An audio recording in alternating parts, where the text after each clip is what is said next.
Bonjour à toutes et à tous, bienvenue dans cette nouvelle vidéo voilà, qui va être du coup une vidéo à propos de la symptothermie, de ma pratique de la symptothermie. Une vidéo qui va comment dire, suivre la première grosse vidéo que j'ai fait sur ce sujet, donc ma pratique de la symptothermie au quotidien, donc qui durait plus d'1 heure. Malgré ça, en fait, j'ai remarqué que c'était une vidéo qui vous a plu, étant donné quand même qu'elle a quand même pas mal de vues au compteur actuellement, même si elle dure quand même assez longtemps.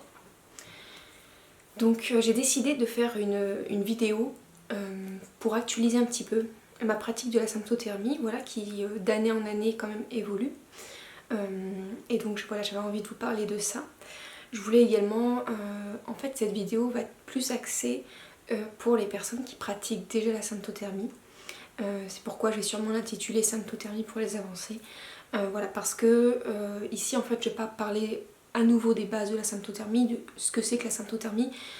Pour moi, les gens qui vont regarder cette vidéo, ce sont des gens qui pratiquent déjà la symptothermie au quotidien et qui ont envie un petit peu de voir l'évolution de ma pratique et puis aussi donner des petits conseils pour réussir toujours à évoluer dans sa pratique, à mieux comprendre la symptothermie. Donc voilà pour ça. Je vais avoir des notes un peu à droite sous les yeux, voilà. Donc si, voilà. C'est pour ça que je vais regarder un peu à droite à gauche pour pouvoir ne rien oublier voilà, dans cette vidéo. On va commencer tout de suite avec une petite chose quand même, enfin une petite chose qui a changé en début d'année, donc en janvier. Donc pour celles voilà, qui me suivent depuis le départ sur mes vidéos par rapport à la symptothermie, en fait à la base j'utilisais les graphiques Eden Fertilité, voilà, les graphiques de symptothermie lambda, plus un carnet, ce que j'appelle un carnet féminin, dans lequel je notais toutes mes observations annexes. J'ai décidé cette année en fait de regrouper les deux. Alors pourquoi regrouper les deux? Parce que pour moi c'était important d'essayer de me disperser au niveau des annotations et quand voilà, je partais en déplacement ou quoi, que je puisse avoir un seul et même carnet qui regroupe à la fois mes graphiques et mes observations annexes. Parce qu'en fait voilà, sur le graphique on ne peut pas tout noter hein, et finalement ça reste assez restreint pour noter les petites informations qui sont importantes. Donc j'ai décidé d'acheter un carnet, voilà, un carnet comme celui-ci. C'est un carnet de dessin que j'ai trouvé chez Action, pour vraiment pas cher, il y en a encore, en tout cas là où je suis je sais qu'il y en a encore, donc n'hésitez pas à aller voir dans un magasin Action s'il y en a un près de chez vous, voilà. Donc c'est un carnet de dessin comme je disais, donc qui se présente hop, comme ceci, voilà. Donc c'est vraiment des feuilles A4, la dimension c'est A4. Et donc moi comment j'utilise, alors hop, je vais vous montrer comme ceci. Donc en fait ici j'ai le graphique, donc c'est pas le graphique Eden Fertilité que j'avais habituellement. J'en ai refait un sur Word, voilà, sur internet, pour qu'en fait il soit simplifié, comme ça évite comment dire, d'avoir à réduire la taille du graphique Eden Fertilité et du coup que ce soit vraiment minuscule et que je vois rien. J'ai préféré en fait enlever les cases qui ne m'intéressaient pas sur le graphique pour garder seulement celles du coup que j'utilise à chaque fois au quotidien. Et comme ça permet de simplifier déjà le graphique et que ce soit toujours lisible. Donc ici on a le graphique lambda, voilà, en symptothermie. Et en haut j'ai le carnet d'annotation. Donc ici en fait je note mes observations par rapport aux des changements qu'il pourrait y avoir, par exemple si mon flux menstruel a changé, si mon ovulation était tardive, pourquoi, si j'ai pris des compléments alimentaires, voilà, ça me permet de savoir un petit peu si ça a un impact ou pas sur mon cycle, etc. Ici j'ai une légende, voilà, avec des petits ronds de couleurs. Donc par exemple j'ai Ionisti, sport, danse de l'équilibre hormonal, libido, et puis sur les autres j'ai ajouté au fur et à mesure, ma légende évolue aussi un peu avec le temps, a tendance à s'étoffer en fonction des pratiques que je fais dans ma vie au quotidien. Voilà. Je note également si je prends des compléments alimentaires, voilà je le note ici. Ici je note le numéro de graphique en cours, l'objectif, le mode de prise et le temps de prise. Sachant que sur le temps de prise en fait il n'y avait pas de case sur le graphique d'infertilité, voilà c'était pas mis. Et donc voilà, moi ici comme ça me permet d'avoir la place pour le mettre. La phase idéale, combien de temps elle dure et la première température haute. Voilà. Pour ce graphique, enfin en tout cas ce modèle de carnet qui est vraiment je trouve plutôt sympa, en tout cas moi qui me convient bien pour le moment. C'est vrai que ça reste un carnet qui est grand, mais en même temps je voulais que ça fasse la taille du graphique pour que ce soit propre et lisible, parce que sinon si on fait des tout petits graphiques, enfin personnellement ça devient vite illisible et c'est pas pratique pour se relire. Et j'ai envie de dire, si ensuite vous comptez vous faire une consultation de suivi avec une formatrice ou quoi, bah c'est quand même plus pratique quand c'est clair. Donc n'oubliez pas de penser aussi aux autres qui pourraient potentiellement lire vos graphiques.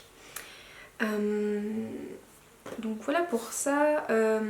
Récemment j'ai eu une formation en symptothermie avec voilà en présentiel, donc avec quatre femmes, et voilà, elles trouvaient vraiment l'idée super chouette de ce carnet là. Voilà, comme quoi je suis pas la seule à dire que c'est pas mal. En tout cas ça existe. Sinon si vous préférez acheter, parce que voilà vous pouvez pas le faire vous-même, il existe le Sympto Bougeot de Eugénie Tabi, qui est également formatrice en symptothermie. Voilà, c'est une collègue de travail, donc qui a créé son carnet pour du coup avec un graphique et pareil au-dessus tout un système de légendes à personnaliser. Donc voilà, c'est un carnet qui coûte une dizaine d'euros, un peu plus de 10 euros il me semble. Voilà, vous pouvez le retrouver, vous tapez sur internet dans la barre de recherche Sympto Bougeot de Eugénie Tabi, vous allez le trouver très facilement.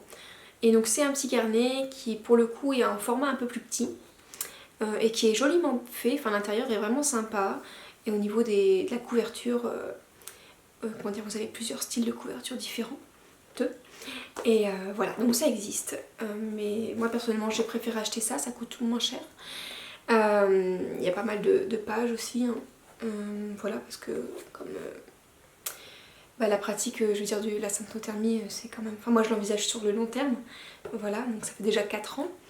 Et donc je compte pas m'arrêter maintenant. Donc voilà, ça permet d'avoir un petit peu de marge quoi, pour la suite. Voilà par rapport, je dirais, aux gros changements par rapport à mon système d'annotation, par rapport au graphique. Donc voilà par rapport à ça. Pour celles qui pratiquent la symptothermie déjà, n'hésitez pas à mettre en commentaire je veux dire, quels outils vous utilisez pour noter vos informations, vos observations. Est-ce que vous utilisez le graphique, un graphique de symptothermie? Est-ce que vous utilisez un carnet personnalisé? Est-ce que vous utilisez le Sympto Bougeot? Est-ce que vous utilisez une application? N'hésitez pas à me le dire en commentaire, ce sera intéressant d'échanger là-dessus et de partager aussi peut-être de nouvelles idées. Voilà. Alors, ensuite...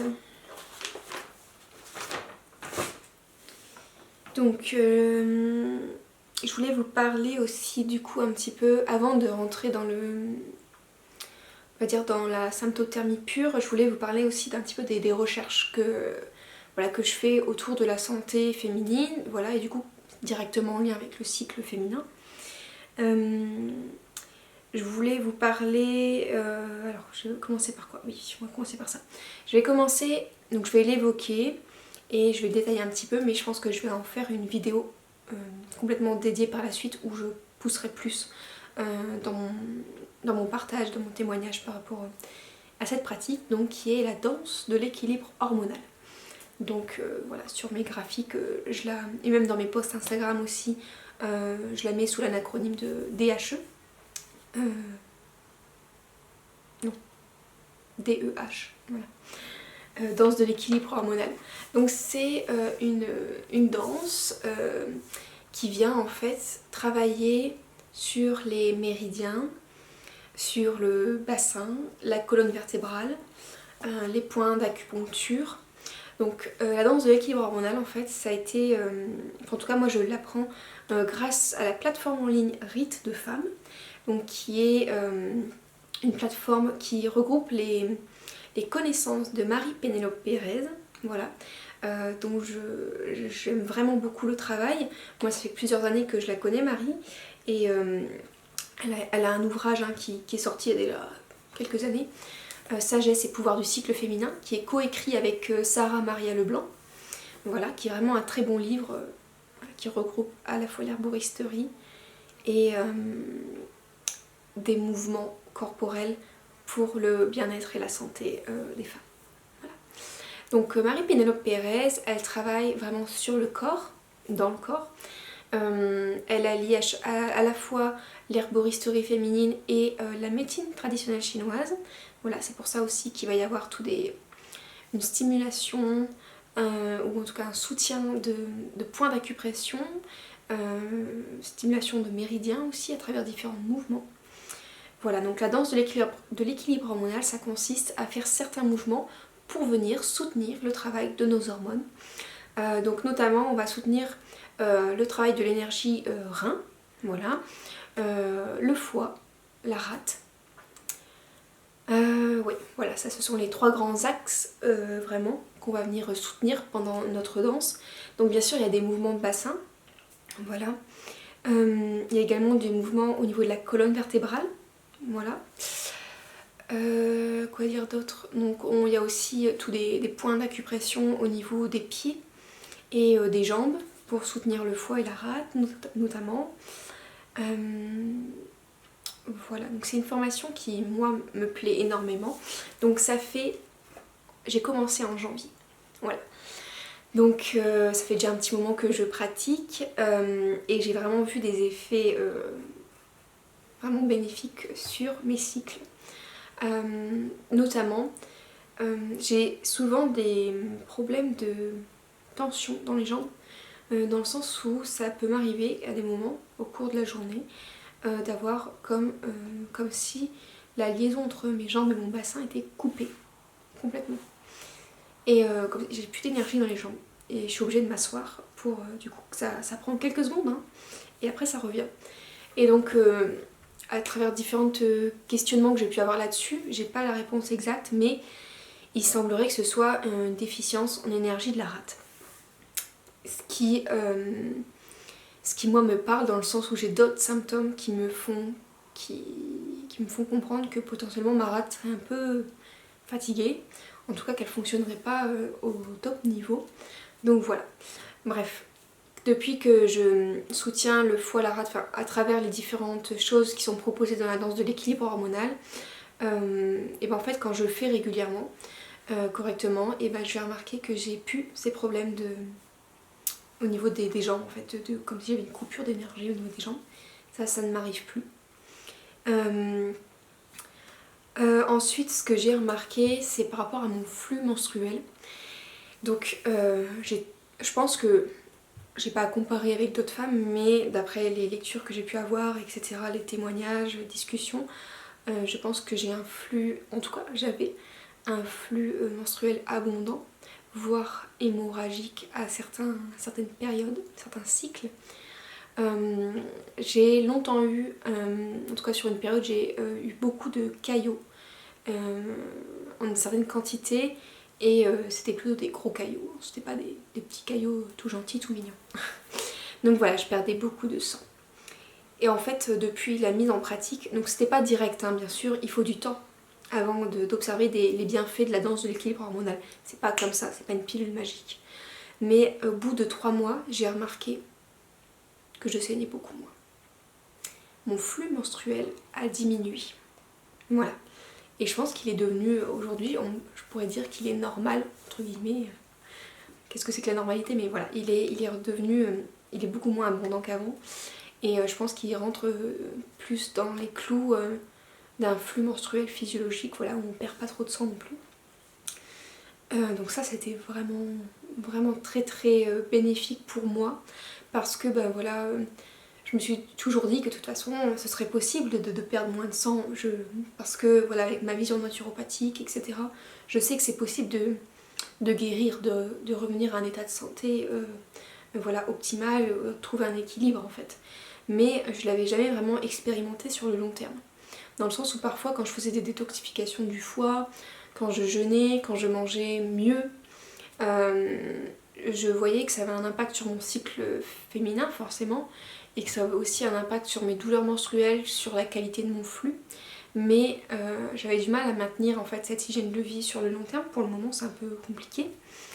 Et par contre avec la danse de l'équilibre hormonal, je remarque que là c'est pas seulement une fois. Alors forcément la danse de l'équilibre hormonal je la pratique plusieurs fois par semaine. En fait si vous voulez il y a plusieurs degrés de pratique, plus ou moins complètes, c'est-à-dire soit on fait la danse entière, soit on fait seulement des portions. Voilà. Et donc ça veut dire qu'on n'est pas obligé de faire la danse complète à chaque fois, tous les jours, mais on fait un petit peu chaque jour ou un petit peu tous les 2-3 jours. Et si par exemple on fait des petites portions, si on fait 2 petites portions par semaine, et ben on fait une grosse portion en plus dans la semaine. Voilà. Donc n'hésitez pas à aller voir sur le site internet de Rites de Femmes, ce sera plus clair sûrement. Et je pense que je vais vous faire une vidéo comme je disais pour plus vous en parler et montrer un petit peu ce que je fais. Voilà en quoi ça consiste. Mais très bon point donc sur la danse de l'équilibre hormonal.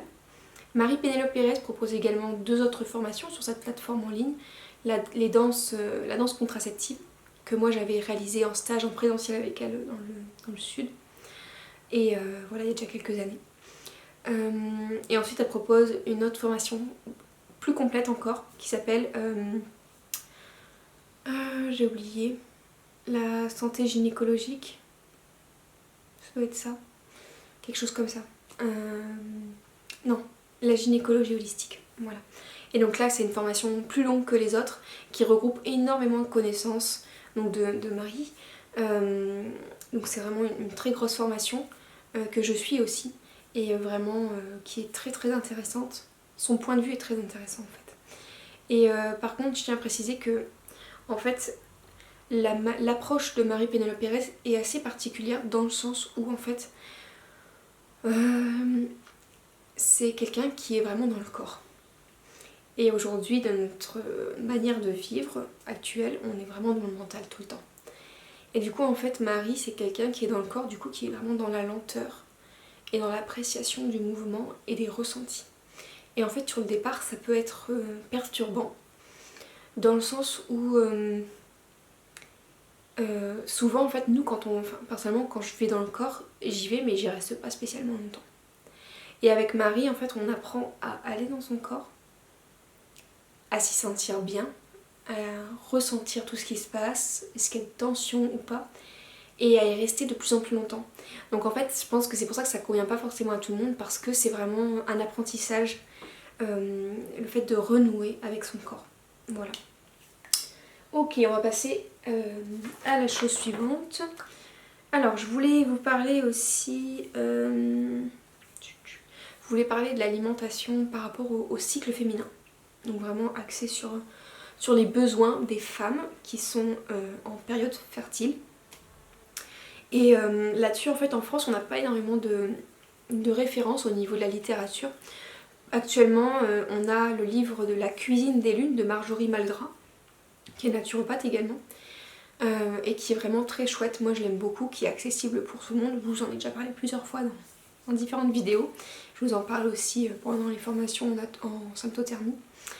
Le truc en fait c'est que là je suis en train de plus en plus me pencher vers la littérature anglophone, les recherches anglophones, et là c'est tout un monde qui s'ouvre, c'est extraordinaire. Et à la fois on se dit mon dieu, bah en fait il y a tellement de choses à découvrir, c'est trop chouette, et d'un autre côté c'est mon dieu en fait je sais rien. Voilà, il y a un peu cette ambivalence, mais bref. Par rapport à ça en fait, moi je suis assez ouverte, comment dire, je suis pas focalisée sur un régime alimentaire, même si j'ai certaines préférences et que je teste des petites choses. Je trouve ça intéressant de découvrir des nouveaux régimes alimentaires et notamment, en tout cas, ou de redécouvrir. Récemment, je me suis du coup plus tournée vers les États-Unis notamment, par rapport à l'alimentation et au cycle féminin. Et il y a pas mal de choses qui ressortent par rapport à l'alimentation, enfin aux besoins du cycle des femmes par rapport au niveau des protéines et donc ils parlent, et des bons gras aussi, et il parle surtout de la viande en fait. Mais pas n'importe quel type de viande, pas n'importe quelle partie de l'animal en fait. Il parle des abats, de la moelle osseuse, il parle également du bouillon d'os. Donc le bouillon d'os c'est quelque chose que je connaissais déjà avec le postnatal, voilà, qui est vraiment très très recommandé en postpartum. Finalement les abats aussi, en médecine traditionnelle chinoise notamment. Et en fait, donc aux États-Unis ça s'appelle la deep nutrition, donc la nutrition profonde. Et donc voilà, c'est quelque chose, voilà, je pousse un petit peu mes recherches là-dessus. Il y a pas mal d'ouvrages aussi que vous pouvez trouver sur ce sujet-là. Il y a également des thérapeutes américains qui sont formés là-dessus et qui partagent des informations que je trouve ça vraiment intéressant. Et moi j'ai vraiment envie de creuser là-dessus, c'est pour ça que je vous le partage, parce que peut-être que vous allez chercher des informations aussi. Il y a également un ouvrage qui s'appelle Happy Hormone. Donc ça c'est pareil, c'est un bouquin anglais aussi, donc qui parle du coup de l'alimentation pour avoir des hormones en bonne santé, pour favoriser en fait une bonne sécrétion hormonale et des hormones de qualité. Voilà. Donc ça c'est un bouquin que je n'ai toujours pas acheté mais qui est sur ma liste, voilà, qui a l'air vraiment bien.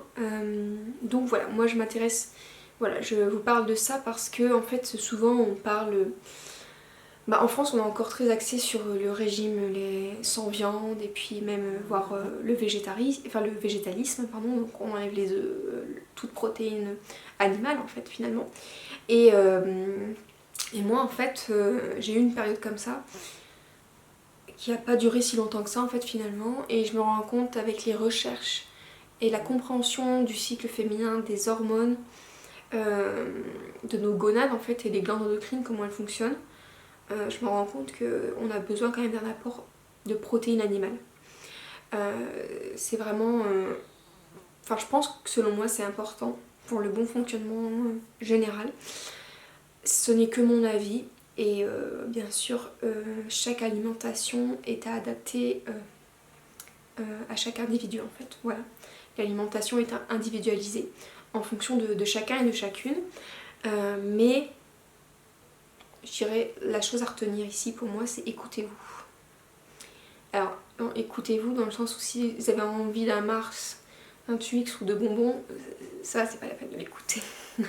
Mais si à un moment donné vous tâtonnez sur différents régimes alimentaires, vous posez des questions et du coup vous testez des nouvelles choses, écoutez-vous, écoutez ce que votre corps vous dit, parce que si à un moment donné il vous dit tiens j'aurais bien envie peut-être d'un bouillon d'os, ou j'aurais bien envie d'un morceau de foie ou un bout de viande rouge, voilà, c'est peut-être parce qu'en fait il y a un besoin auquel le corps voilà, vous dit là j'ai besoin de ça maintenant. Donc voilà, c'est surtout là-dessus. Bien sûr, je ne prends pas une alimentation carnée, comment dire, tous les jours à outrance. Ce qui est selon moi important en fait, c'est déjà de s'écouter comme je viens de le dire, et de prendre des aliments de qualité, que ce soit de la viande, des fruits et légumes, peu importe, des œufs, du fromage. Prenez de la qualité. On prend plus la qualité que la quantité. C'est ça qui pour moi est important à retenir ici. Et pareil, si vous n'êtes vraiment pas du tout pour la viande, au moins consommez des œufs. Les œufs, vous pouvez y aller franco là-dessus, au moins un par jour, hein. Il n'y a pas de souci, pas du tout. Et sur le fromage, on part sur du lait cru, voilà, et plutôt sur du petit animal, type brebis, chèvre, ce sera mieux toléré. Voilà. Mais après, si vous avez envie d'un bon bout de fromage de vache au lait cru, faites-vous plaisir. Mais voilà, je pense que les protéines sont importantes pour le cycle féminin, pour les besoins du cycle, pour les besoins de la femme. Donc bien sûr avec tous les substituts qu'on trouve aujourd'hui en poudre, en complément, on peut être végétarien, voire végétalien et se supplémenter en pilule. Mais en fait, est-ce que c'est vraiment ça qu'on veut? Est-ce que c'est vraiment ça s'alimenter? Est-ce que c'est vraiment ça se nourrir, nourrir son corps correctement? Parce que finalement, on vient simplement donner à droite à gauche quelques acides aminés, quelques lipides, voilà. Est-ce que finalement on n'aurait pas besoin plus d'un totum? d'une totalité d'un aliment et que le corps vienne lui-même piocher ce dont il a besoin ou pas. Voilà, c'est des réflexions à avoir qui sont pour moi importantes pour notre santé en fait. Voilà. Et bien sûr aussi pour la planète, mais encore une fois je vais clôturer là-dessus. Je côtoie, je connais des personnes naturopathes qui sont en fait plutôt tournées vers l'hygiénisme, qui est un courant de la naturopathie qui prône le vivant, l'alimentation vivante plutôt crue, et crue en fait. C'est souvent des personnes qui vont manger des oléagineux, qui vont manger des aliments en fait qui viennent de la noix de coco par exemple, des aliments en fait qui viennent de loin, qui viennent des pays exotiques. Alors oui, la production de viande comme on en consomme aujourd'hui, ça crée des dégâts énormes, c'est pas bon pour le respect animal, c'est pas bon pour notre santé parce que c'est pas à coup de picouse sur les vaches pour leur donner de la B12 que nous on va l'assimiler, hein, plus tous les antibiotiques, etc. Bref, on veut de la qualité toujours, mais est-ce qu'on n'est pas plus sur de la qualité locale que plutôt importer des produits qui viennent de très très loin pour soi-disant se nourrir de manière crue, alors qu'en fait on serait peut-être plus adapté à manger ce qu'on trouve sur notre territoire. J'ai pas la réponse, en tout cas je donnerai pas plus de mon opinion là-dessus, chacun voilà, doit réfléchir à ça. Et n'hésitez pas si vous avez besoin d'échanger en commentaire là-dessus, mais toujours dans la bienveillance, je le dis, hein, et le respect c'est très important. L'objectif c'est pas de juger l'autre sur son alimentation et sur ses choix, mais voilà, pour moi il y a une réflexion à avoir là-dedans par rapport à l'alimentation. Je clôt le sujet. Alors ensuite, on va passer à la symptothermie. Voilà. Alors donc je prends les petites questions. Ok, alors je vais commencer avec quelques conseils pour la régularité. Comment être régulier dans la symptothermie, dans sa pratique de la symptothermie. Alors, mes conseils. Déjà, pour moi, c'est important d'avoir un support où on note ses observations qui soit propre et lisible. À vous de choisir. Mais il faut quelque chose qui vous convienne. C'est-à-dire que vous prenez plaisir à noter vos observations tous les jours dessus. Voilà. Ça, c'est vraiment important. Donc, si vous êtes très créative et vous adorez créer de vos mains et que c'est vraiment un passe-temps, n'hésitez pas à faire quelque chose de très joli, voilà, avec tout ce qui vous passe par la tête. Si vous êtes quelqu'un plutôt, voilà, faut que ce soit pratique et sobre, un carnet tout simple, un graphique, ou voire une application téléphonique, voilà ce que vous préférez. Mais on veut quelque chose de pratique, de propre, lisible et de sympa. Voilà. Ensuite, par rapport aux observations des symptômes, que peuvent être du coup la glaire et la température, moi ce que je recommande déjà pour la glaire, c'est de s'observer à chaque fois qu'on va aux toilettes. Comme ça, déjà on prend l'habitude, voilà, ça permet d'ancrer l'habitude et ça permet de s'entraîner sur voilà, la texture, élastique ou pas. Et voilà, ça permet d'ancrer une routine. Par rapport à la prise de température, bah, ça c'est une chose que normalement vous faites tous les matins. Voilà, c'est la première chose que vous faites le matin. Donc je dirais que globalement c'est quelque chose aussi pareil à ajouter à sa routine quotidienne, mais une fois que le mouvement est là, normalement il n'y a pas trop de soucis par rapport à la prise de température. Alors par rapport à la notation sur le graphique, moi ce que je recommande c'est de fixer un moment dans la journée où vous notez sur votre graphique votre température, donc l'heure à laquelle vous l'avez prise, le résultat, voilà, votre température, l'arrondi si nécessaire. Au même moment, vous notez aussi la qualité de votre glaire cervicale, voilà, avec les petits symboles, le ressenti s'il y en a ou pas, et puis un mot-clé pour décrire ce que vous avez observé. Voilà. Ok, donc maintenant je vais passer au conseil pour s'organiser par rapport à la pratique de la symptothermie. Donc voilà, ce qui est important c'est d'ancrer une routine avec des nouveaux gestes voilà, qui sont la palpation du col peut-être, l'observation de la glaire cervicale, la prise de température, le graphique. Déjà ça c'est vraiment la base de la base. Ensuite, c'est intéressant à la fin, vers la fin du cycle en fait, de se fixer un moment pour pouvoir interpréter son graphique, voilà, qui est en cours. Le temps de faire le point en fait, déjà pour comment dire, interpréter le pic de glaire, interpréter la montée de température. On réunit ensuite les deux pour clôturer la période fertile. On peut également prendre un temps pour, voilà, pour noter des petites choses, voilà, qui ont pu se passer, voilà, au niveau émotionnel, physique, soit alimentaire, sportif, etc. Ensuite, ce qui est intéressant, c'est d'avoir, surtout au départ, parce qu'après, avec la pratique, vous n'en aurez plus besoin, mais sur le début, c'est intéressant d'avoir, donc nous, ce qu'on appelle, avec l'Institut d'infertilité, la marche à suivre. Donc la marche à suivre, en fait, si vous voulez, c'est un papier sur lequel on a toutes les étapes à respecter pour correctement interpréter notre cycle en cours.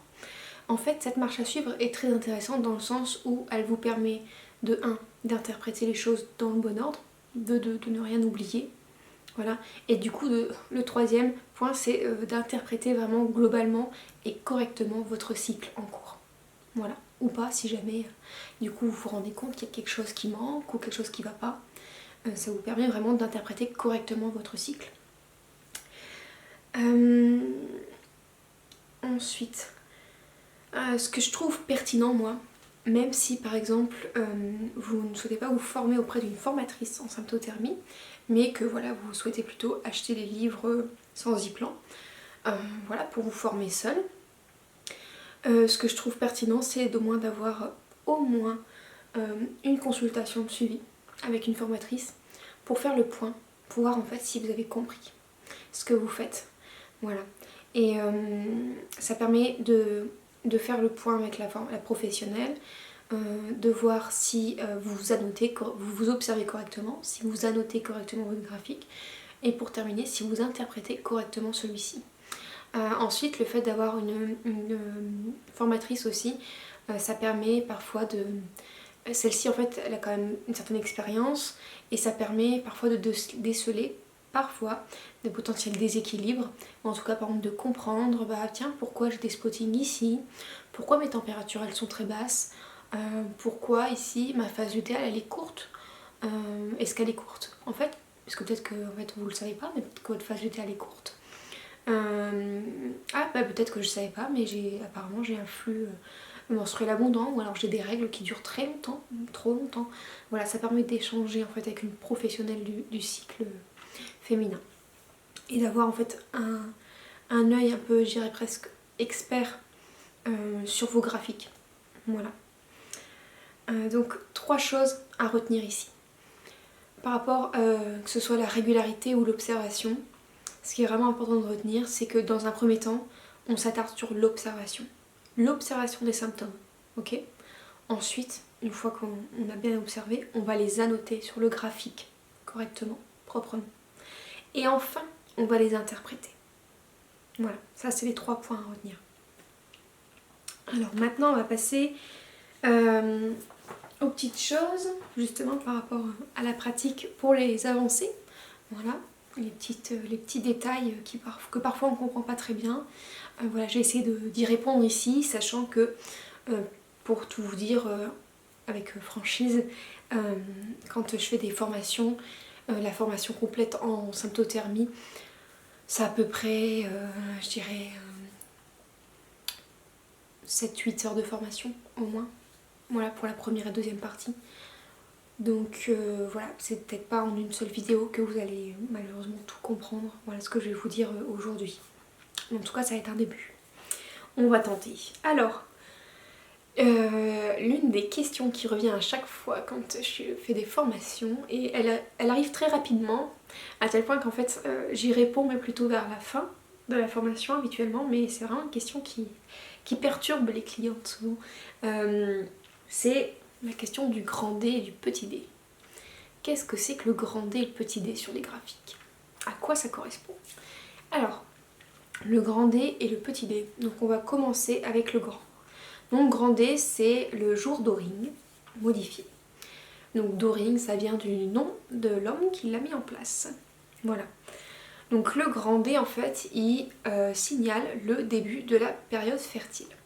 Voilà, c'est une sécurité.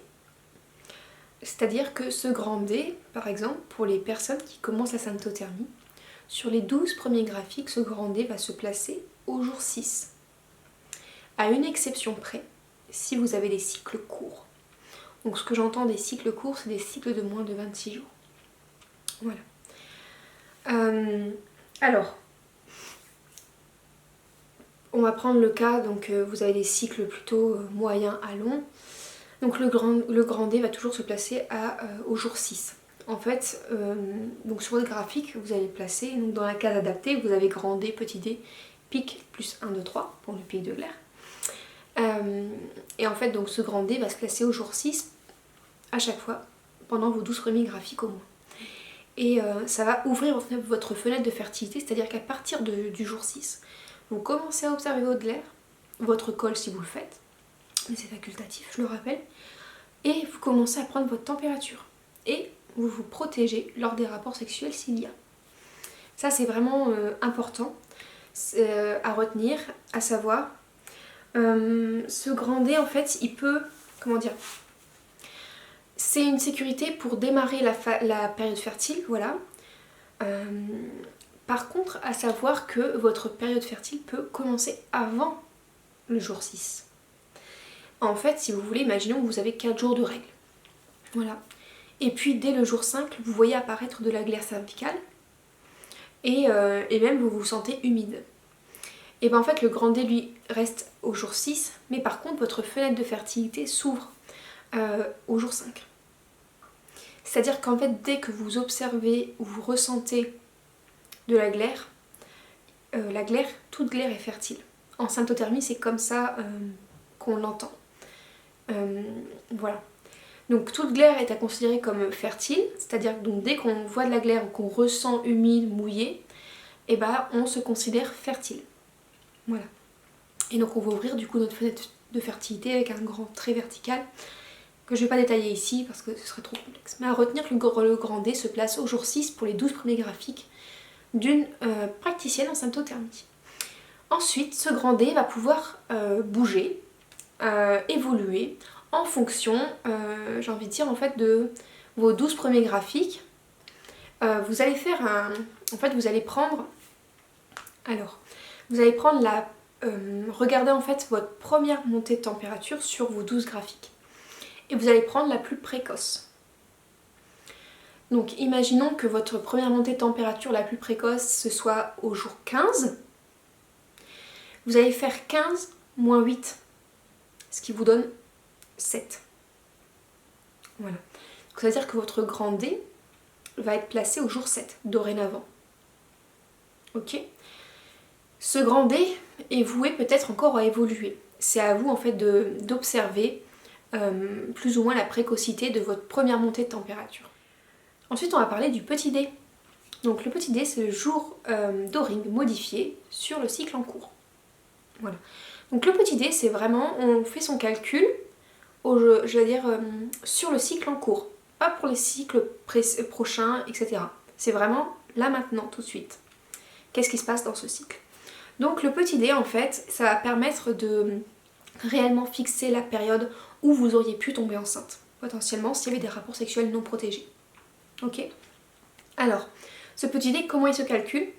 On va prendre la première montée de température et on va faire moins 7. Voilà. Donc en fait, ici, imaginons, je sais pas, pour faire simple, on va dire que votre première montée de température, elle est à J18. Vous faites 18 moins 8, ça veut dire que votre petit D se place au jour 10. Et donc en gros, vous auriez pu potentiellement tomber enceinte à partir du 10e jour de votre cycle. Voilà. Donc ça, le truc en fait, c'est qu'on le sait seulement sur le cycle en cours. On ne peut pas le prévoir à l'avance, en fait, cette période réellement fertile de 7 jours. Petite précision, on donne 7 jours parce que les spermatozoïdes peuvent survivre jusqu'à 7 jours maximum dans de la glaire fertile. Ok ? Donc c'est pour ça qu'on dit la période de 7 jours. Ce petit D en fait communique cette phase fertile où on pourrait tomber enceinte. Mais en fait ce qu'il faut comprendre c'est qu'on ne peut pas le savoir à l'avance. Par contre, plus on pratique la symptothermie, et si nos cycles sont plutôt stables, c'est-à-dire que globalement notre vie a quand même une certaine stabilité, notre hygiène de vie est plutôt équilibrée, donc nos cycles sont assez répétitifs. Et du coup on va pouvoir savoir à quelques jours près cette période de haute fertilité. Et notamment pour les couples qui souhaitent concevoir au bout de 3-4 graphiques, on va pouvoir réussir à optimiser les rapports sexuels au cours de cette période. Voilà. Et donc on peut pas le savoir à l'avance dans le sens où, par exemple, dernièrement, mon avant-dernier cycle a duré 28 jours et puis là, il a duré un peu plus longtemps. J'ai eu un peu plus de mal à ovuler, donc mon ovulation a été décalée dans le temps. Ça fait que ma phase folliculaire a duré plus longtemps. Et donc en fait, cette période de haute fertilité, habituellement, elle arrivait au niveau du J13 jusqu'au J16, voilà, dans ces eaux-là. Et là, elle est arrivée plus à J22, 23, 24. Ok, voilà. Donc ça a été vraiment décalé. Et donc, d'où l'importance de ne pas faire de prédiction en symptothermie. Parce que, surtout si vous êtes en contraception. Parce que ça pourrait vite tourner au vinaigre. Donc, on évite de faire la voyante avec la symptothermie. Voilà, et la fertilité. Parce que ça peut vite, bouger en fait, tout ça, hein, en fonction de ce que vous vivez. Même surtout au niveau des émotions, ça peut vite changer et bouger. Voilà.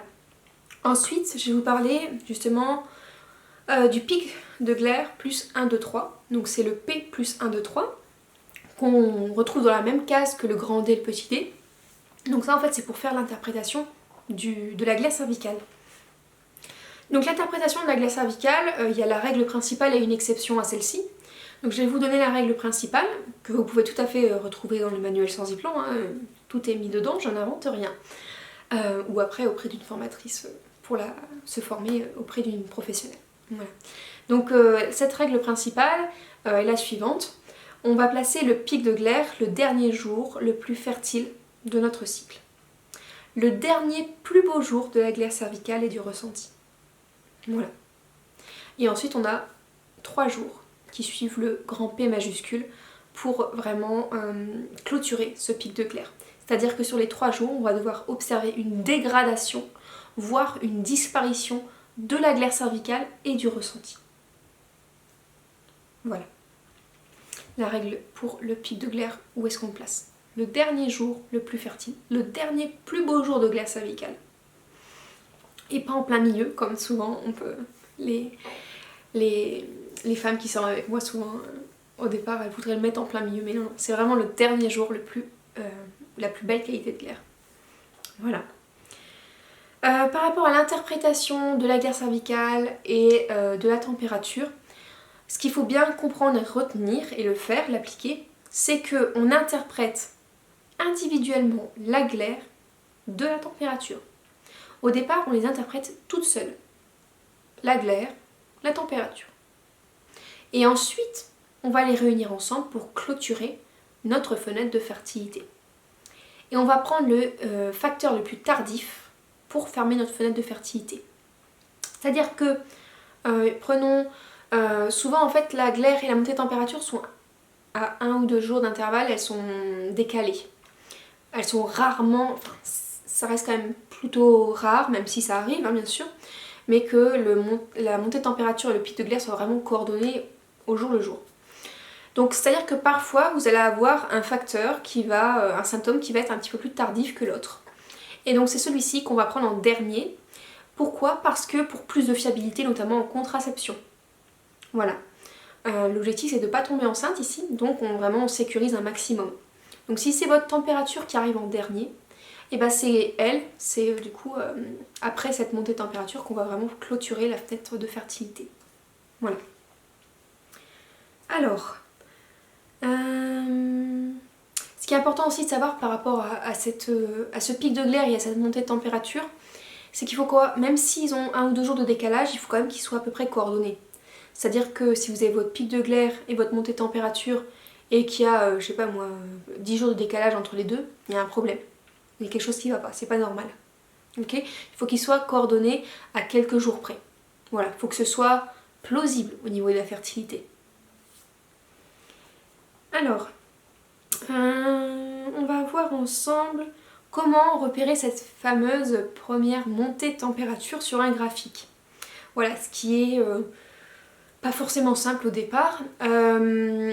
Donc moi je ne l'ai pas appris de cette manière-là, mais je vais vous donner quand même cet outil parce que ça pourrait être utile. Parfois on peut utiliser ce qu'on appelle un cache. Donc pour vous montrer sur un graphique ce que ça a donné, vous prenez votre graphique avec votre montée de température, tout ça. Vous allez, pour pouvoir l'interpréter, vous prenez un cache. Donc un cache, en fait, si vous voulez, c'est une feuille de papier, un peu canson, ce sera plus solide que rigide. Bon voilà, sinon une feuille de papier toute simple, hein. Et en fait, vous allez donc soit vers le haut, soit vers le bas. Vous allez descendre le cache comme ça pour réussir à, donc ici ce sera peut-être plus simple en montant, réussir en fait à distinguer le plateau bas du plateau haut. Ok ? En fait, il va falloir qu'il y ait une température qui se détache des autres. Une température non perturbée, bien sûr. Hein. Parce que sinon, si elle est perturbée, elle est mise entre parenthèses, on ne la prend pas en compte. Et voilà, donc une température qui va venir se détacher des autres. Et c'est elle qui va être la première montée de température. Voilà. C'est-à-dire, bah là, en gros, l'ovulation a eu lieu, voire elle est en cours. Ok ? Donc voilà, on peut s'aider d'un cache comme ça pour monter progressivement et réussir à repérer une température qui se dégage des autres. Voilà. Donc ça c'est une technique qui existe, que j'ai appris pendant ma formation, enfin voilà, mais moi que j'utilise pas parce que c'est pas comme ça que j'ai appris la symptothermie et du coup j'ai pas eu besoin du cache. Donc comment moi je fais ? Tout simplement je vois visuellement. Visuellement je vois une température qui se détache, qui aussi au niveau de la prise de température, je connais à peu près, je sais comment sont mes températures basses au niveau de la phase œstrogénique. Et donc j'arrive à distinguer quand il y a une température qui est beaucoup plus élevée, là je me dis ah bah il y a peut-être la montée de température qui est en train de se faire et ensuite je vais regarder la glaire. Si je vois une dégradation de la glaire qui est en train de se faire aussi, ou en tout cas à 1 ou 2 jours près, je me dis bah, que la montée de température est pas loin quoi. Voilà. Donc cette première température, cette première montée de température, on va l'encercler. Voilà. Pour vraiment la repérer, la marquer. Donc voilà, tout simplement. Alors ensuite, de quoi je voulais vous parler ? Ah oui. Je voulais vous parler aussi des températures. Voilà, qu'est-ce qui se passe quand j'oublie ma température ou quand ma température est perturbée ? Donc pour un oubli de température, ben, tout simplement, on va le noter dans la perturbation, on a oublié. Voilà, ça permet de savoir un petit peu, de se repérer. Si jamais on revient sur ces graphiques et puis qu'on ne sait plus, ben, voilà, on a oublié. Et donc dans le graphique, en fait, on va laisser un trou. Du coup, on va rien mettre, on ne mettra pas de petits points voilà, sur le graphique. Et on ne va pas relier les températures. Voilà, on va juste laisser un trou dans la courbe de température. Pour les températures perturbées, pareil, dans la case perturbation, c'est important de signaler pourquoi elle est perturbée. En tout cas, si on le sait, ça permet de le savoir et du coup de le savoir, tout simplement. Cette température perturbée va être mise entre parenthèses. Elle sera reliée aux autres points de la courbe, elle sera reliée. Par contre, tout comme la température oubliée, elle n'est pas prise en compte dans l'interprétation finale du graphique. C'est-à-dire qu'au cours, quand vous allez interpréter votre montée de température, vous n'allez pas la prendre en compte dans la ligne de référence si jamais en fait elle était dans la ligne de référence parce qu'elle était proche de la montée de température, vous ne devrez pas la prendre en compte, vous devrez aller chercher une température plus loin. Voilà, une autre température. D'où l'importance ici, je souligne, que ce soit pour les températures perturbées ou les températures oubliées, d'avoir des températures en rab. Parce que même si par exemple vous avez besoin de gérer sur un cycle dire au minimum, on va partir aller sur 7-8 températures, voilà, minimum, bah c'est bien quand même d'en avoir une dizaine, parce que si jamais il y en a qui sont perturbés, si à un moment donné vous oubliez, ça permet de pouvoir quand même faire l'interprétation, parce que si vous manquez des températures, ça va être un chouïa compliqué pour faire l'interprétation finale de la montée de température. Donc voilà, pour ça.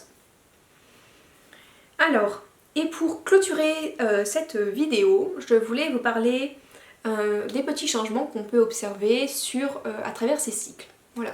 Parce que du coup, quand on pratique la symptothermie, je trouve que c'est intéressant de comprendre ces graphiques. Bah tiens, pourquoi Là mes menstruations elles se sont passées comme ça, j'ai eu une phase folliculaire qui a été très longue. Ah bah oui mais c'est parce que mon ovulation a été décalée. Ma phase lutéale elle fait 12 jours, ah bah c'est bon, je suis dans le quota, c'est une bonne phase lutéale, elle tient bien. Tiens j'ai des spottings ici alors que j'en avais pas avant, qu'est-ce qui s'est passé? Ou alors mes températures sont vachement basses, tout ça. Ce sont des questionnements qui sont importants d'avoir. Et en tout cas de rechercher les réponses là-dessus parce que ça indique en fait votre état de santé. Voilà. Alors, de quoi je voulais vous parler? Je vais commencer d'abord par une petite chose parce que je ne l'ai pas noté et j'ai peur de l'oublier après. La phase lutéale, de manière physiologique, doit durer entre 12 et 16 jours. Voilà, ça veut dire que c'est une phase lutéale qui est plutôt costaud et voilà, on a une bonne sécrétion de progestérone qui est une hormone très intéressante et très importante pour notre santé générale. Voilà, c'est une hormone qui est relaxante notamment, donc qui permet de nous détendre et donc voilà, c'est vraiment une hormone qui est très importante mais elle a d'autres bienfaits aussi, hein, bien sûr, c'est pas que la relaxation. Alors, donc voilà, 12 à 16 jours, si jamais la phase lutéale dure moins de 12 jours, pardon, on peut commencer à se poser des questions sur notre sécrétion de progestérone. Est-ce qu'elle est suffisante? Est-ce que je suis carencée? Est-ce qu'il y a un problème au niveau des hormones, au niveau de l'alimentation, au niveau de la gestion de mon stress, au niveau des perturbateurs endocriniens? Comment ça se passe? Ok, parce que souvent quand il y a une carence en progestérone, il y a une hyperœstrogénie.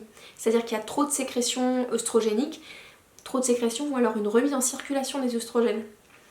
Donc ça c'est problématique parce que ça amène ce qu'on appelle le syndrome prémenstruel, qui peut se manifester sous diverses formes, comme par exemple la tension dans la poitrine, une humeur qui est instable, des maux de ventre, une digestion complètement troublée. Tout ça, ce sont des différents facteurs du syndrome prémenstruel qui peut être mis en cause par une hyperœstrogénie et du coup une carence en progestérone. Voilà. Tout ce que je vais dire ici, ce sont des réflexions que j'ai eues, j'ai fait quelques petites recherches, etc. Mais n'hésitez pas à vous à pousser aussi hein, là-dessus. Je suis pas là, une référence, je suis pas une experte, ne prenez pas mes réflexions pour acquises, ok? On cherche, on remet en question, on va voir ailleurs, on en discute pour élargir son champ de compréhension, de connaissance. Ensuite, parler du coup des menstruations. Parce qu'en fonction de ce que vous allez vivre, manger, faire du sport, respirer, vous relaxer, faire des pratiques comme le yoni steam, le bain dérivatif, danse de l'équilibre hormonal, et bah tout ça, ça va avoir un impact sur votre cycle et ça va du coup influencer aussi vos menstruations. Voilà, qui sont le reflet de votre cycle.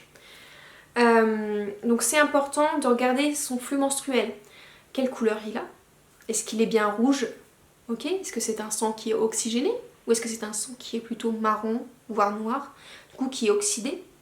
Et donc là ça pose problème, c'est-à-dire que ça circule pas bien dans mon petit bassin. Il y a quelque chose qui va pas. Donc voilà, est-ce que mon sang est plutôt rose pâle? C'est-à-dire que je saigne pas beaucoup, pas assez. Pareil, ça signifie un déséquilibre aussi. Est-ce que je saigne beaucoup, pas beaucoup? Est-ce que j'ai des caillots, petits, gros? Est-ce que j'en ai plusieurs jours d'affilée? Est-ce que j'ai des spottings avant mes règles? Après mes règles? Voilà. Sachant que les spottings avant les règles, c'est au-delà de 2 jours, c'est un signe de carence en progestérone également. Voilà, donc quand on a beaucoup de jours de spotting, que ce soit avant ou après, au yoni steam en fait, donc la pratique du bain de vapeur avec les plantes médicinales, on parle de fatigue utérine. Donc c'est-à-dire que voilà, l'utérus est un peu est fort sollicité, que ce soit au niveau émotionnel ou alors chirurgical peut-être aussi, au niveau des maladies. Et donc ça fait que l'utérus est fatigué, qu'il aurait besoin de repos, de plantes nutritives, voilà, que l'énergie rein soit soutenue, soit nourrie, que le foie soit dorloté, voilà, tout ça, pour soutenir l'utérus. Est-ce qu'il y a des odeurs aussi? Est-ce que mon sang menstruel a une odeur? Le sang menstruel en fait, n'a pas d'odeur, c'est simplement la macération. Quand on ne change pas assez régulièrement de moyen de protection, le sang qui macère va avoir une odeur. Mais sinon, quand c'est du sang frais qui vient de sortir, il n'est pas censé avoir une odeur. Voilà. Alors, ensuite, par rapport à la quantité, la qualité de la glaire cervicale. Je vais revenir donc par rapport à ça. La quantité en fait en symptothermie on s'attarde surtout sur la qualité, l'observation de la qualité, c'est-à-dire sa texture. Est-ce qu'elle est blanchâtre, crémeuse, élastique, filante, etc. Donc la qualité est importante parce que pareil elle reflète votre travail œstrogénique, c'est-à-dire que si vous avez pas mal de... Voilà, votre corps fonctionne correctement et du coup il active les œstrogènes au bon moment et qu'elles sont en bonne quantité, vous allez avoir une belle glaire cervicale, surtout autour de l'ovulation. Voilà, c'est généralement pour les femmes qui sont plutôt jeunes et en bonne santé, il peut y avoir jusqu'à 7 jours de belle glaire type blanc d'œuf. Voilà. Et donc en fait cette qualité elle peut être dégradée par plusieurs facteurs. Donc déjà par l'hygiène alimentaire, hein, ça c'est clair et net, quand on mange beaucoup de produits transformés. Forcément ça va impacter tout notre corps, mais du coup forcément aussi la production de la glaire quand on s'hydrate pas correctement non plus, parce que la glaire est composée à 90% d'eau. Voilà. Par rapport à sa quantité, il faut savoir qu'elle va décliner avec l'âge parce qu'on est de moins en moins fertile. Donc au départ, comme je vous disais, on a vraiment 7 jours de belle qualité de glaire. Et puis ensuite, ces jours vont diminuer. On aura, par exemple, en préménopause, on n'a plus que 3 jours de belle qualité de glaire. Voilà. Alors ensuite, toujours par rapport à la glaire, pour les personnes qui sont au niveau qui ont arrêté par exemple une contraception hormonale, c'est normal que votre qualité de glaire soit pas tip top au départ, parce que c'est le temps que le corps élimine les hormones de synthèse qui venaient faire un bouchon muqueux. Donc c'est pour ça qu'en fait votre glaire cervicale était pas jolie. Voilà, donc pas de panique, ça va revenir, surtout si vous avez une hygiène de vie qui va être mise en place pour aider votre corps, le soutenir dans son travail de nettoyage et de reminéralisation. Par rapport à la qualité de la glaire, quelques petits tips par rapport à ça. Ici ça va être, je vais vous donner des petits conseils mais en ajout de l'alimentation. Pour moi c'est important d'avoir une alimentation équilibrée, ok, on va dire quand même un minimum vivante avec des fruits, des légumes. Voilà. Mais je vais pas parler de ça ici parce que ce serait trop long. Donc on a les capsules d'huile d'onagre et de bourrache. Ça aide vraiment sur la qualité de la glaire, mais aussi sur le fait d'avoir un beau cycle, hein, parce que ça nourrit les hormones. Nos hormones sexuelles sont des hormones stéroïdiennes, c'est-à-dire qu'elles sont faites de cholestérol. Donc il nous faut du bon gras, mesdames. On a besoin de bon gras, ok. Prenez des huiles végétales de qualité, mangez des avocats, des olives, du poisson de qualité aussi, du bouillon d'os. Tout ça, ça va vraiment être du bon gras, des produits laitiers crus. Ça va vraiment être intéressant pour nos hormones sexuelles. Donc je disais capsule d'huile d'onagre, bourrache. Et on a aussi, donc ça c'est quelque chose d'empirique, c'est-à-dire que c'est les femmes qui l'ont observé, la mauve sylvestre en tisane, donc Malva sylvestris. Ça peut être aussi la mauve sylvestre, mais variété de Mauritanie, voilà, qui sont souvent cultivées par les paysans herboristes. Je vous le dis parce que moi c'est celle que je cultive. Donc la mauve sylvestre c'est celle qu'on trouve en sauvage, mais couramment dans les herboristeries on trouve la mauve sylvestre variété Mauritanie qui est plus grosse. Deux petites choses avant de conclure sur cette vidéo. Je voulais vous parler des températures très basses. Si jamais vous avez l'occasion d'observer sur vos graphiques pendant la phase œstrogénique, donc la première partie de votre cycle où vous prenez votre température, les températures qui sont vraiment très basses, donc ce que j'entends par très basse c'est donc il y en a plusieurs, hein, et que c'est récurrent sur plusieurs cycles, vous observez ça. Donc des températures qui sont en dessous de 36,10. Il faudra peut-être se poser des questions par rapport à la santé de votre thyroïde. Donc ce que je vous inviterai à faire en fait c'est d'abord d'aller voir un petit peu sur internet d'autres symptômes de l'hypothyroïdie pour voir si c'est quelque chose qui vous parle ou pas. Et parce qu'en fait des températures qui sont trop basses c'est souvent un signe de la thyroïde qui fonctionne pas très bien. Voilà. Donc ça c'est quand même important à savoir parce que la thyroïde c'est vraiment une glande clé en lien direct avec le cycle féminin, c'est-à-dire qu'en fait on va avoir du coup l'hypophyse au centre du système émotionnel, du cerveau émotionnel, pardon. On a les ovaires, qui sont nos gonades sexuelles. On a la glande thyroïde, qui travaille de concert. On a également les glandes surrénales qui se trouvent, c'est des petits chapeaux, qui se trouvent au-dessus de nos reins, qui travaillent également pour le bon fonctionnement, le bon déroulement de la fertilité. Et donc pour terminer, le dernier point, c'est être attentive à la durée des différentes phases de votre cycle. C'est-à-dire que voilà, pour savoir si votre phase menstruelle n'est pas trop longue ou trop courte, si votre phase folliculaire est pareil et pas trop longue, parce que souvent elle est trop longue. Donc c'est-à-dire, est-ce que votre ovulation arrive de manière assez fluide et rapide, ou au contraire, est-ce qu'elle se fait attendre parce que, voilà, un déséquilibre, un trou, et la durée de votre phase lutéale, pour savoir si vous sécrétez correctement la progestérone. Voilà. Et en fait, tout ça, ça va parler déjà de votre sécrétion hormonale. Est-ce que vous sécrétez correctement en quantité suffisante les hormones? Est-ce que les glandes endocrines communiquent de manière fluide? Est-ce que la circulation sanguine se fait correctement? Parce qu'il faut retenir que nos hormones circulent grâce à notre sang.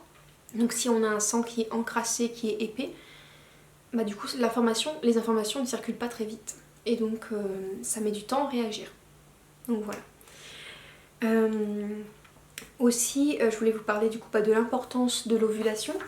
Parce que on parle souvent du coup du cycle menstruel. Et personnellement j'attache une certaine importance à ne plus trop employer ce terme-là, même si parfois je peux le faire parce que j'oublie. Mais en fait je parle plus du cycle féminin, du cycle ovulatoire, parce qu'il faut vraiment retenir, c'est que c'est l'ovulation qui fait le cycle, nos cycles en fait. C'est pas du tout les menstruations. Les menstruations sont une conséquence de l'ovulation. Mais en fait c'est l'ovulation qui permet la sécrétion de toutes ces hormones qui permettent la santé de la personne, voilà, qui ovule. Donc vraiment c'est l'ovulation qui est pour le coup au centre de notre cycle en fait. Au centre, pas forcément, enfin littéralement en fait, pas théoriquement, c'est-à-dire que l'ovulation, quand vous faites la symptothermie, vous remarquez bien qu'elle se passe pas pile poil en plein milieu de vos cycles. C'est jamais comme ça. Ça c'est que dans les bouquins et c'est que les hommes qui veulent que ça se passe comme ça, mais c'est pas vrai. Donc, mais je veux dire, c'est l'élément central en fait de votre cycle. C'est grâce à elle que ce qui se passe dans votre cycle, ça se passe. C'est parce qu'il y a eu une ovulation de qualité ou pas. Et ça va aussi avoir un impact sur la sécrétion de vos hormones. C'est-à-dire que si vous n'avez pas une belle qualité d'ovulation, votre phase lutéale va être un peu casse-gueule. Voilà, parce que le corps jaune va un peu ramer, va pas bien sécréter la progestérone. Et peut-être que du coup, il va y avoir aussi une hyperoestrogénie. Bref, il y a plein de choses qui peuvent se déclencher, mais c'est important d'avoir une ovulation de qualité pour sécréter correctement les hormones qui sont importantes pour notre système cardiovasculaire, pour notre système osseux, pour le système psychologique aussi, enfin tout le côté psychologique, ok, pour être bien dans sa tête.